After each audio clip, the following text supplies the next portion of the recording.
मेंदूजी कलई आपल्या चॅनलमध्ये मला 2 कमेंट बऱ्याच वेळा येतात की तुमचे आणि संतोष पंडित साहेबांचे काम खूप चांगले आहे आणि तुम्ही संतोष पंडित साहेबांसोबत कोलॅब करा।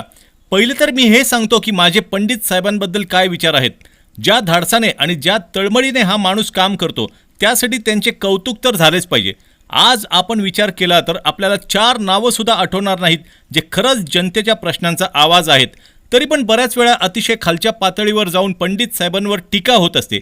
मतभेद असायला हरकत नाही, पण टीका ही व्यक्तीवर नसून विषयावर असायला हवी। दुर्दैवाने आज आपण ज्यांना लोकशाहीचा चौथा स्तंभ मानतो त्या मीडियाने मागच्या काही वर्षात इतकी घाणेरडी पत्रकारिता केली आहे की आता असेच वाटते की हा देश 3 स्तंभांवर उभा राहिला तरी चालेल, पण हा चौथा स्तंभ नको आता। आणि याच मनस्तापामुळे पंडित साहेब किंवा माझ्यासारख्या सामान्य माणसांना मैदानात उतरून काम करावे लागत आहे।